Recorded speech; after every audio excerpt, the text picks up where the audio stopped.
All right, let's get into it. In this explainer, we're going to break down the big strategic questions you need to ask when you're thinking about migrating your traditional network over to a modern Cisco software-defined access fabric. So, what's the big idea here? At its core, moving to SD access is all about this transformation you see here. We're getting away from that old model, where every single switch and router is its own little island that you have to manage device by device. Instead, we're moving to this enterprise fabric, a single, unified system that's centrally controlled and driven by policy. It's really all about hiding that underlying complexity and finally getting your wired and wireless networks to play together under one roof. And look, this isn't just about plugging in new boxes. It's about unlocking some seriously powerful new capabilities.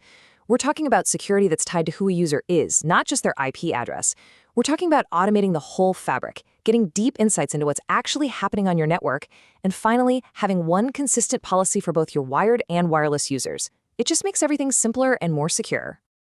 Okay, so here's our game plan. First, we'll look at that big picture shift from the old way to the new fabric model.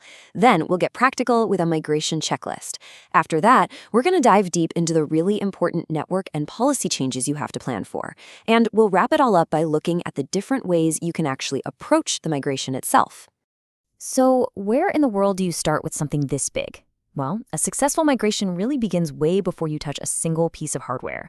It is all about careful planning, and that means you need a solid checklist to guide you. Okay, these are the big ticket items you absolutely have to think about. You've got to check everything from your hardware and software versions to making sure your design can handle the scale you need. But for our purposes today, we're really going to zero in on the two areas that have the biggest architectural impact: the changes to the underlying network itself and the brand new way you have to think about security policy. Now, this is where it gets really interesting.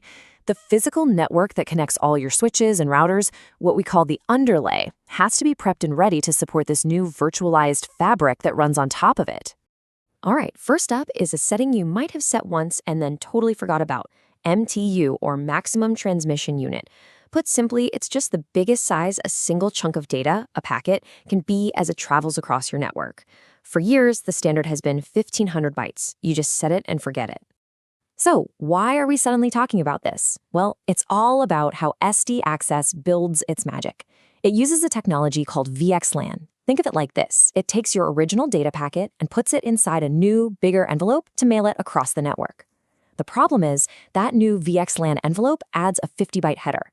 If your switches are only expecting 1,500-byte packets, these bigger ones get chopped up or fragmented, and that can just wreck your network performance. So to avoid all that pain, the recommendation, and really it's pretty much a requirement, is to bump up the MTU to 9,100 bytes on all the network interfaces inside your fabric. This gives you plenty of headroom for that VXLAN overhead and pretty much future-proofs your network for just about any other traffic you might throw at it. Okay, next up is a really huge architectural shift, and it happens right at your access layer. On the left, you see the old way, with layer 2 links that can create nasty spanning tree loops and broadcast storms. SD Access pushes us to the model on the right, a much cleaner, more scalable layer 3 routed design. Every link is a routed link, which makes the network way more stable and efficient. And to make that routed design work, you have to split up your IP address space. It's like having two separate worlds. The underlay has its own set of IP addresses used only for the network devices themselves, the switches and routers, to talk to each other. Then the overlay has a totally different set of addresses for all your actual users, your laptops, your phones, and all your devices. Keeping them separate is absolutely key. And hey, you can't forget about your shared services. Things like DHCP for handing out IP addresses, DNS for name resolution. You have to make sure your new fabric has a clear path to reach them, whether they're in your data center or sitting up in the cloud. Planning for this is crucial.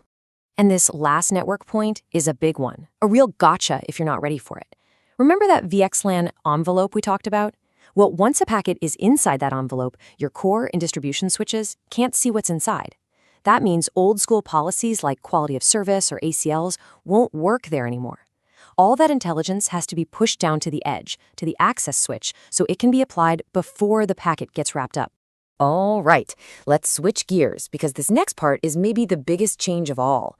It's a complete shift in how we think about network security. We're moving away from caring about where you are on the network to caring about who you are. For decades, we've been stuck in this old way of thinking, right? Tying security to static IP addresses with these monster access control lists that are just brittle and impossible to manage, especially with everyone being so mobile and with all these new IoT devices popping up. It just doesn't scale. So, what's the new way? It's all about identity, using something called security group tags, or SGTs. Instead of writing a rule for an IP address, you create simple, logical groups that make sense to the business, like employees, or IoT devices, or contractors. Then you just write policies between those groups. It's so much more intuitive, and it follows the user no matter where they go or what device they use. Now, you might be wondering, how does all this magic happen? Well, it's not magic. It's these two platforms working together, Cisco DNA Center and the Cisco Identity Services Engine, or ISE.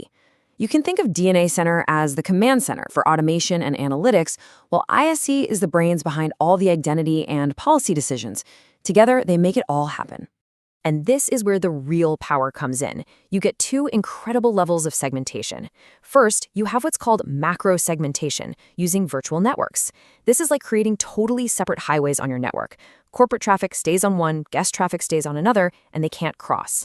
Then, within one of those highways, you use the security group tags for micro segmentation. This lets you write super granular rules, like saying a security camera should never be able to talk to a printer, even though they're both on the same IoT network. It's incredibly powerful.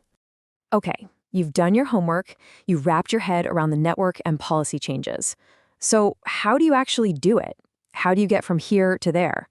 Well, there are two primary ways to approach it. You basically have two main strategies to choose from. First is the parallel approach. This is the safest bet. You build a brand new, shiny SD access network right next to your old one. You test it, kick the tires, and then you start moving users over. It's clean, with an easy way to roll back, but it's also the most expensive since you need double the hardware for a while. The other option is the incremental approach. This is easier on the budget. You can migrate one building or even just one wiring closet at a time into the fabric. It's more complex during that transition period, but it lets you move at your own pace. So at the end of the day, moving to SD Access is so much more than a tech refresh. It's a real strategic upgrade. You're fundamentally modernizing how your network operates and how it's secured by embracing automation and identity. It's a big project, for sure, but it's one that really sets your network up for the future. So, the question to leave you with is this: which of these paths makes the most sense as the first step on your network's journey?